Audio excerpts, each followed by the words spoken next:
الحمد للہ وکفا وسلام علی عبادہ الذین اصطفیٰ اما بعد فاعوذ باللہ من الشیطان الرجیم بسم اللہ الرحمن الرحیم ذالک الکتاب لا ریب فیہ سبحان ربک رب العزت عما یصفون وسلام علی المرسلین والحمد للہ رب العالمین اللہم صل علی سیدنا محمد وعلی آل سیدنا محمد وبارک وسلم۔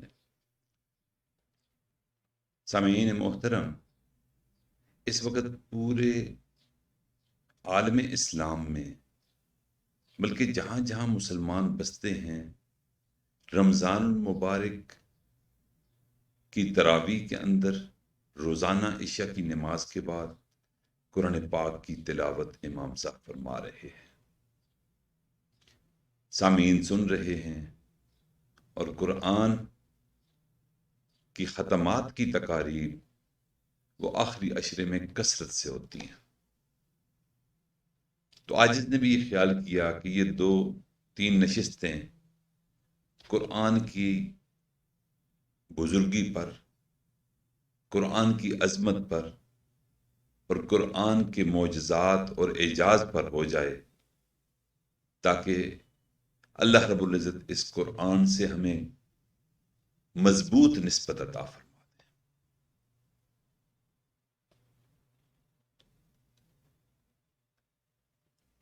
آج کی اس نشست میں یہ بھی واضح کیا جائے گا اور آئندہ نشستوں میں بھی کہ قرآن مجید کا چیلنج تھا پوری دنیا کے انسانوں اور جنوں کو کہ تم اس کے مثل کوئی ایک آیت لے کر آؤ، لا یاتون بمثلہ، وہ اس کے مقابل اور اس کے مثل کوئی آیت نہ لا سکے۔ میرے بھائیو، قرآن کا وہ چیلنج آج بھی قائم ہے، قیامت کی صبح تک اس چیلنج کو کوئی پورا نہیں کر سکتا، چاہے جائے کہ اس سے بہتر کوئی چیز لے کر آئیں۔ جنات اور انسانوں کو اللہ تعالیٰ نے چیلنج فرمایا۔ اب جنات کو چیلنج کرنے کا مقصد کیا ہے؟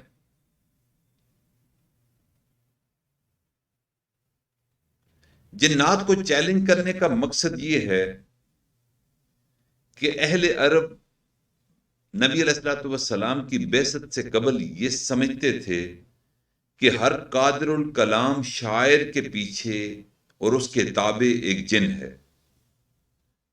جو اس کی معاونت کرتا ہے اور اچھے اچھے قصائد اور اشعار اس کے دل پر القاء کرتا ہے۔ یہی وہ بات تھی جو اہل عرب کے ذہن میں ہو سکتی تھی۔ اللہ رب العزت نے اس لیے انسانوں کے ساتھ ساتھ جنات کو بھی چیلنج دیا کہ تم اگر سچے ہو تو اس جیسی کوئی آیت لے کر آؤ، لیکن وہ ناکام رہے۔ اس لیے اہل عرب نے قرآن کی نزول کے ساتھ ہی اور نبی علیہ الصلوۃ والسلام کی بعثت کے ساتھ ہی سپر ڈال دی۔ جب نبی کریم صلی اللہ علیہ وسلم نے اپنی خوبصورت آواز میں اس کلام پاک کو پڑھا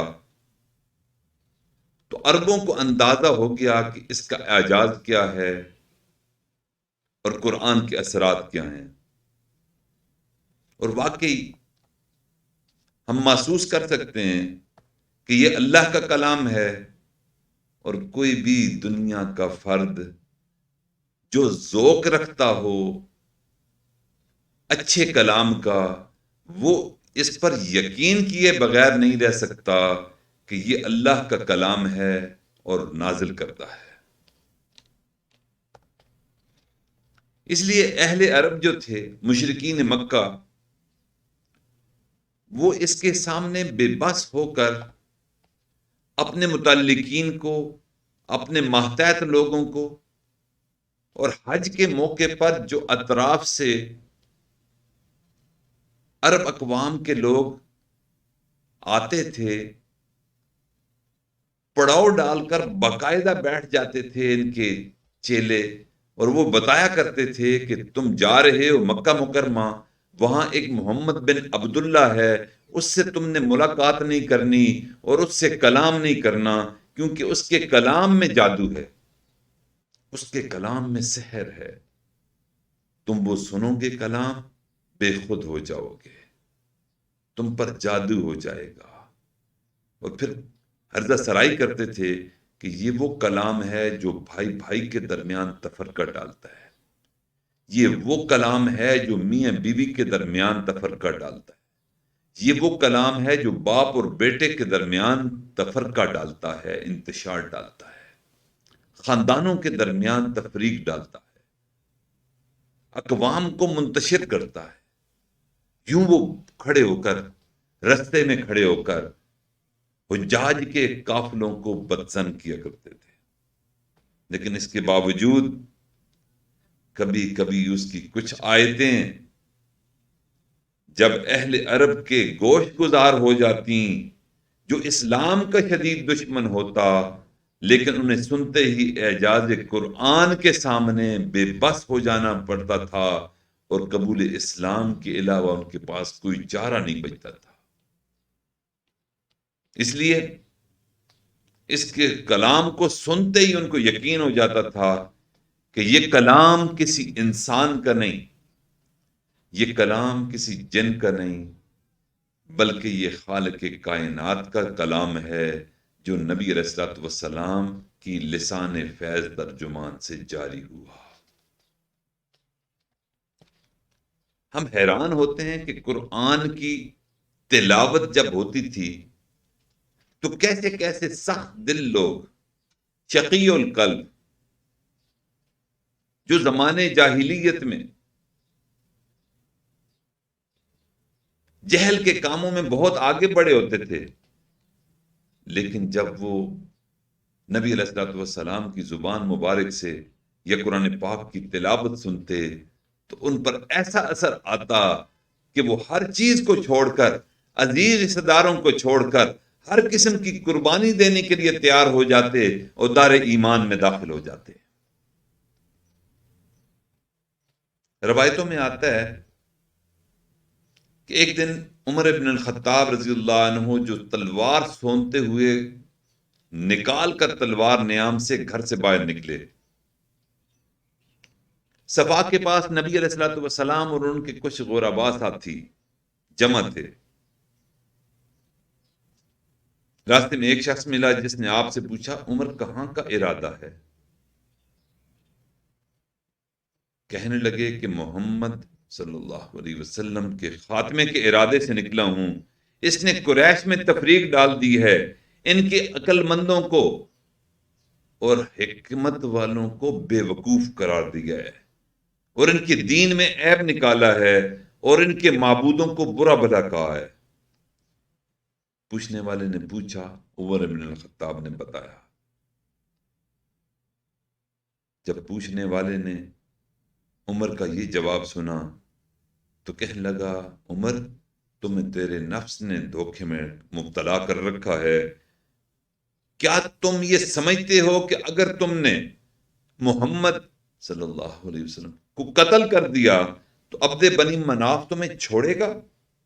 جاؤ جا کر پہلے اپنے گھر کی تو خبر لو۔ عمر کو یہ سن کر بڑی حیرت ہوئی، انہوں نے پوچھا، میرے گھر کو کیا ہوا؟ میرے گھر میں کس فرد کی تم بات کر رہے ہو؟ اس شخص نے کہا کہ تمہارے بہنوئی اور چچا زاد بھائی سعید بن زید اور تمہاری بہن فاطمہ بنت خطاب نے بھی اسلام قبول کر لیا ہے۔ غصے سے لال پیلے ہو کر عمر فاروق پلٹے اور اپنے بہن اور بہنوئی کے گھر میں پہنچے کہ تاکہ ان کو قتل کر دیں، ہاتھ میں تلوار ہے۔ بہن نے جب عمر کو اس حالت میں دیکھا تو بہنوئی کو چھپا دیا۔ جب عمر اس دروازے پر پہنچے تھے تو ان کی بہن فاطمہ بنت خطاب سورۃ طٰہٰ کی آیات کی تلاوت کر رہی تھی۔ دروازہ کھول کر اندر گئے، بہن سے پوچھا بہنوئی کے بارے میں، اور پھر یہ پوچھا کہ تم یہ کیا پڑھ رہی تھیں؟ بہن نے بے ادبی کے ڈر سے وہ اوراق جن پر سورۃ طٰہٰ کی آیات لکھی ہوئی تھیں ان کو چھپا دیا تھا۔ عمر بڑے وسیلے تھے، انہوں نے کہا وہ نکالو، میں سننا چاہتا ہوں۔ تو حضرت فاطمہ بنت خطاب کہنے لگیں کہ وہ رب کا کلام تھا، میں نے کہا میں اس کو اگر سناؤں تو ہو سکتا ہے اللہ تعالیٰ عمر کو ان آیات اور قرآن پاک کے معجزے کے طور پر اس کے دل کو پھیر کر رکھ دیں اور یہ کلمہ پڑھ کر دائرے اسلام میں داخل ہو جائے۔ چنانچہ فاطمہ کہتی ہیں کہ میں نے وہ اوراق نکالے اور وہ اوراق نکال کر اپنے بھائی کو دیے، بھائی نے ان کلمات کو، ان آیات کو پڑھنا شروع کر دیا۔ ان آیات کا پڑھنا تھا کہ عمر ابن الخطاب کی کایا کلپ ہو گئی، کایا پلٹ گئی، اور اس نے فوراً اس گھر کا رخ کیا جہاں نبی علیہ الصلوۃ والسلام اور ان کے صحابہ جمع تھے۔ چنانچہ وہاں پہنچ کر انہوں نے تلوار یوں ہی ہاتھ میں تھی، جب حضرت حمزہ رضی اللہ تعالیٰ نے دیکھا تو انہوں نے کہا کہ نبی علیہ الصلوۃ والسلام، عمر کے ارادے اچھے نہیں، اگر عمر کسی بری نیت سے آیا تو میں اس کا سر تن سے جدا کر دوں گا تاکہ آپ کو کچھ نقصان نہ پہنچے۔ حضور پاک صلی اللہ علیہ وسلم نے ارشاد فرمایا کہ حمزہ آنے دو، عمر آج بدلا ہوا لگ رہا ہے۔ عمر آئے، اس تلوار کو اٹھا کر نبی علیہ الصلوۃ والسلام کے قدموں میں رکھی اور پھر کلمہ پڑھا اور دائرہ ایمان میں داخل ہو گئے۔ میرے بھائیو، یہ وہ اعجاز قرآن تھا کہ سخت سے سخت دل بندہ بھی اگر وہ پڑھتا تو اس کے حالات تبدیل ہو جاتے، ایمان کے نور سے اس کا دل روشن ہو جاتا۔ عمر بھی قتل کی نیت سے نکلے تھے، ناپاک ارادہ تھا، لیکن جب قرآن کو پڑھا وہی ناپاک ارادہ پاک ارادے میں اللہ نے بدل کر رکھ دیا۔ یہ میرے بھائیو قرآن کا اعجاز نہیں تو اور کیا ہے۔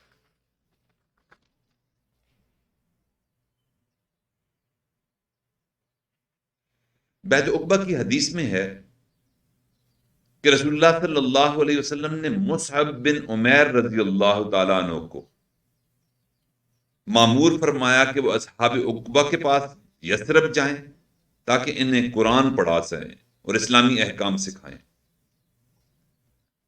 وہ مدینہ منورہ میں اسعد بن زرارہ رضی اللہ تعالیٰ عنہ کے گھر ٹھہرے، جو خزرج قبیلے سے تعلق رکھتے تھے۔ ایک قبیلہ وہاں رہتا تھا، اس کا نام تھا بنی عبد الاشہل، وہ پڑوس میں رہتا تھا۔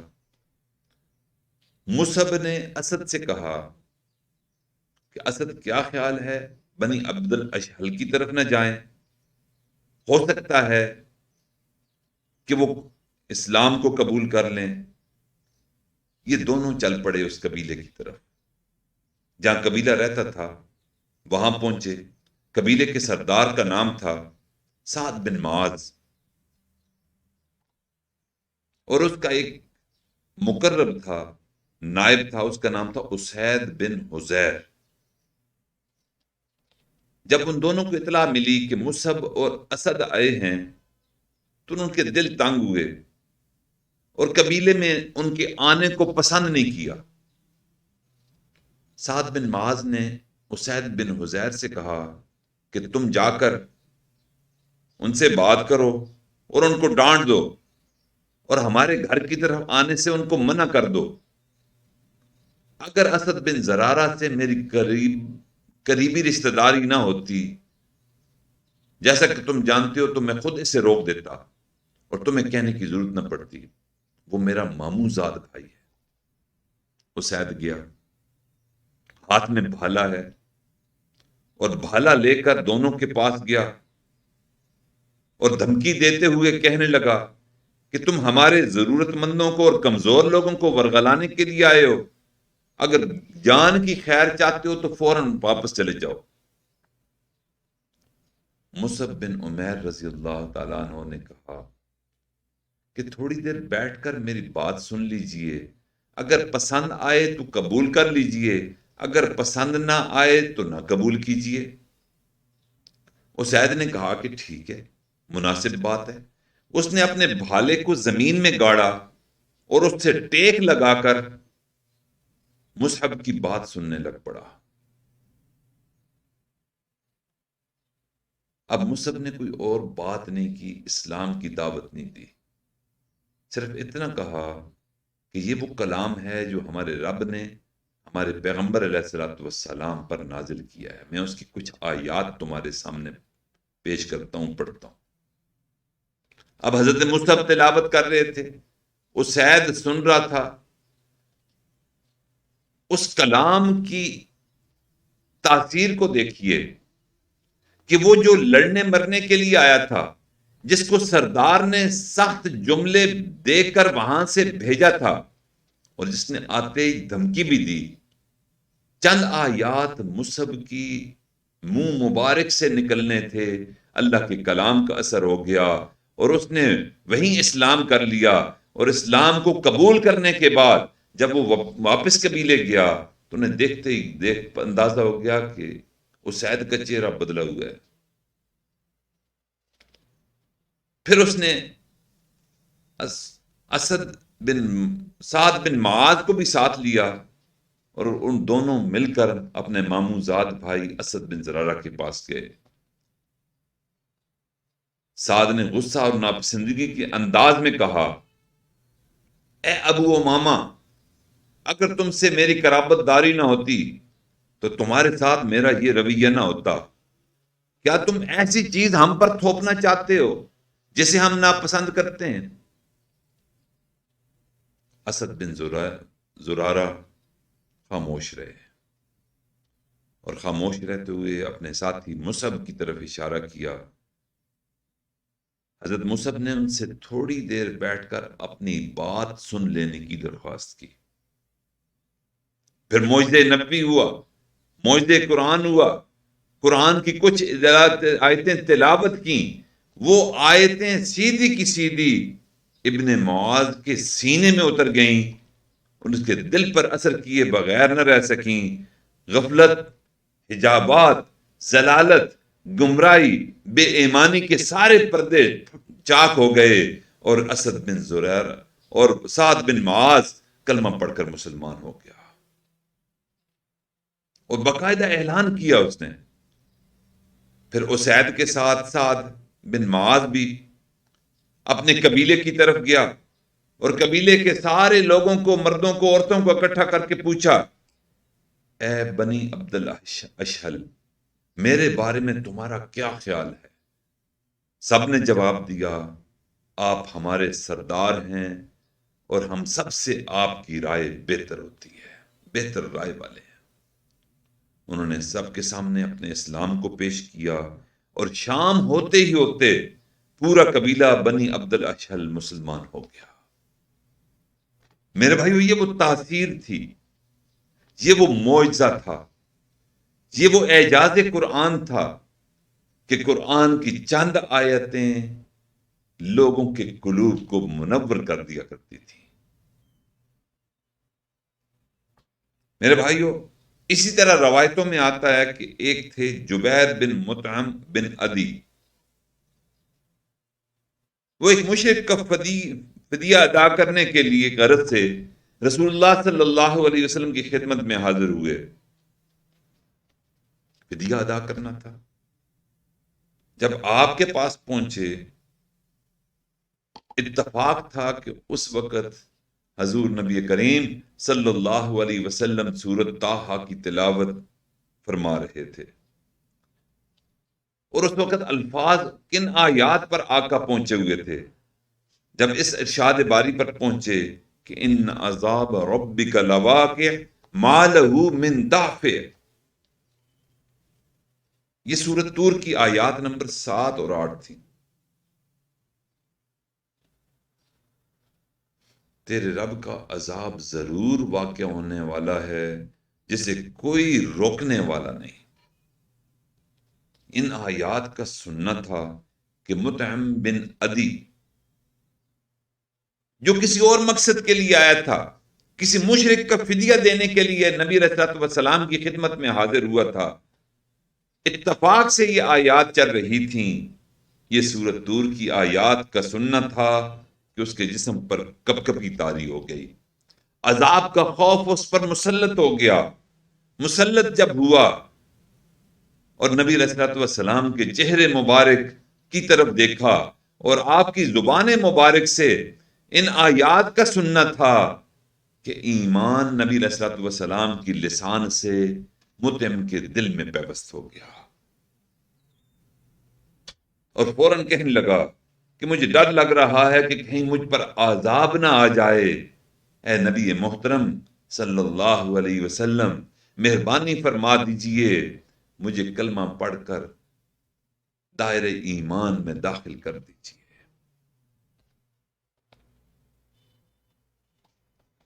عقبہ اولیٰ کی حدیث مبارکہ کو اگر پڑھیں تو اس میں تذکرہ ہے کہ عقبہ میں خزرج کے وفد کے ساتھ نبی علیہ الصلوۃ والسلام کی پہلی ملاقات ہوتی ہے۔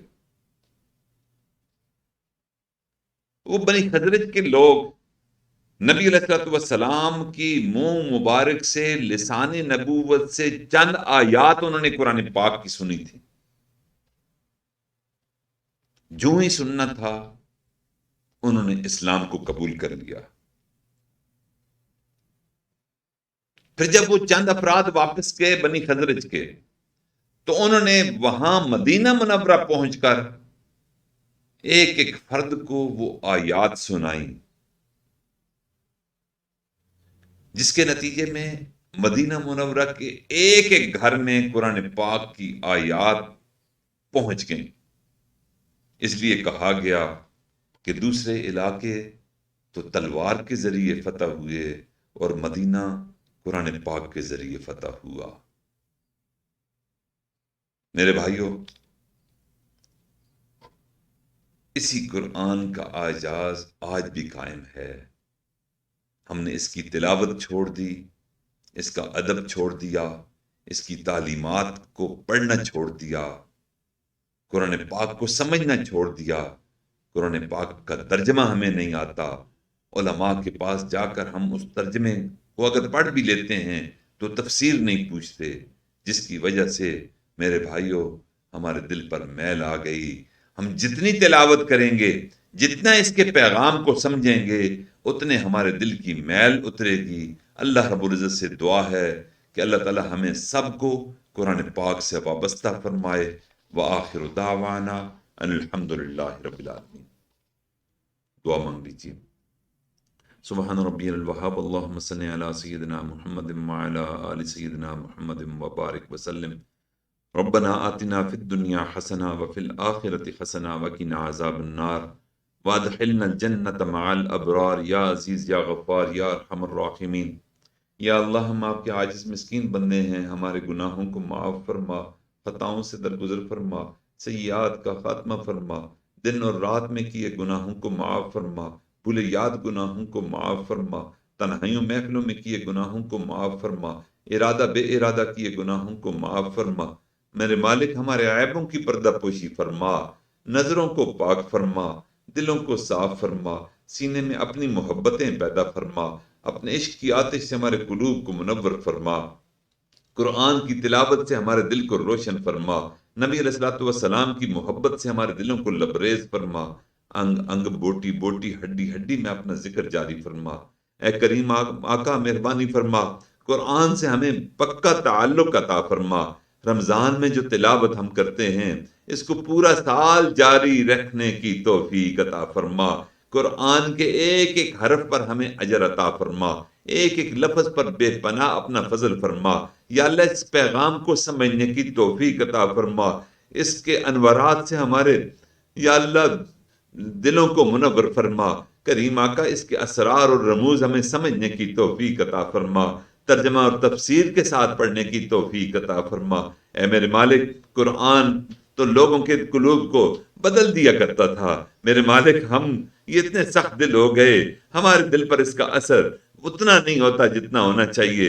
یہ ساری ہدایتیں آپ ہی کی طرف سے ہیں، میرے مالک کرم فرما دیجئے، قرآن کو ہمارے لیے ہدایت کا ذریعہ بنا دیجئے، اپنی محبت کا ذریعہ بنا دیجئے، نبی علیہ الصلوۃ والسلام کی سنت پر چلنے کا ذریعہ بنا دیجئے، یا اللہ تمام رذائل سے بچنے کا ذریعہ بنا دیجئے۔ اے کریم آقا، نبی علیہ الصلوۃ والسلام کے اعلی اخلاق کا نمونہ بنا دیجئے۔ نبی علیہ الصلوۃ والسلام کے بارے میں حضرت عائشہ صدیقہ رضی اللہ تعالیٰ عنہ سے پوچھا کہ آپ آقا کے بارے میں بتائیے، تو آپ نے فرمایا کان خلقہ القرآن، میرے مالک کی قرآن کے اخلاق عظیمہ ہمیں بھی عطا فرما دیجئے۔ کریم آقا، اس کے فیض کو ہماری نسلوں میں چلا دیجئے، ہماری نسلوں کو قرآن پاک کا حافظ بنا دیجئے، دین کا عالم بنا دیجئے، اپنے وقت کا ولی اور مجدد بنا دیجئے۔ اے میرے مالک، مہربانی فرما، ہماری نسلوں کو قرآن کے ساتھ نصیب فرما۔ جو پڑھا پڑھایا سنا سنایا اس رمضان شریف میں، تراویح میں پڑھا سنا، یا اللہ اس کو بھی قبول و منظور فرما۔ ہمارے بیماروں کو شفا عطا فرما، بے روزگاروں کو روزگار عطا فرما، بے اولادوں کو اولاد نری عطا فرما۔ یا اللہ، پریشان حال لوگوں کی پریشانیوں کو دور فرما، مشکلات میں گھرے ہوئے لوگوں کی مشکلوں کو آسان فرما۔ میرے مالک، ہماری ان دعاؤں کو اپنی رحمت سے قبول و منظور فرما۔ وہ کرونا وبا کا خاتمہ فرما، امت مسلمہ کے حالات کو تبدیل فرما، پاکستان کو استحکام عطا فرما، پاکستان کو قیامت کی صبح تک قائم دائم فرما۔ یا اللہ، ان کے اداروں کو بھی ترقیاں عطا فرما، ان کے عوام کو بھی مستحکم فرما۔ میرے مالک، مہربانی فرما، دشمنوں پر ہمیں غلبہ عطا فرما، کشمیر ہمارے آزاد فرما۔ یا اللہ، چچنیا فلسطین کو بھی آزاد فرما، برما اور اراکان کے مسلمانوں کو بھی یا اللہ آزادی کی نعمت سے سرفراز فرما، فلپائن کے مسلمانوں کو، محرم مسلمانوں کو بھی یا اللہ آزادی کی نعمت سے سرفراز فرما، شام اور عراق کے مسلمانوں کو آزادی عطا فرما، اور ہماری ان دعاؤں کو اپنی رحمت سے قبول و منظور فرما۔ یا اللہ، ہم سب کو زیارت حرمین شریفین کی توفیق عطا فرما، بار بار با ادب حاضری کی توفیق عطا فرما، حضور نبی کریم صلی اللہ علیہ وسلم کے روض اقدس پر حاضر ہو کر صلاۃ و سلام پڑھنے کی توفیق عطا فرما۔ میرے مالک، اس راستے کے لیے جن جن وسیلوں کی ضرورت ہے، جن جن وسائل کی ضرورت ہے، اسباب کی ضرورت ہے، غیب کے خزانوں سے پورا فرما۔ ربنا تقبل منا انك انت السميع العليم وتب علينا انك انت التواب الرحيم وصلى الله تعالى على حبيبه محمد وعلى اله وصحبه اجمعين برحمتك يا ارحم الراحمين۔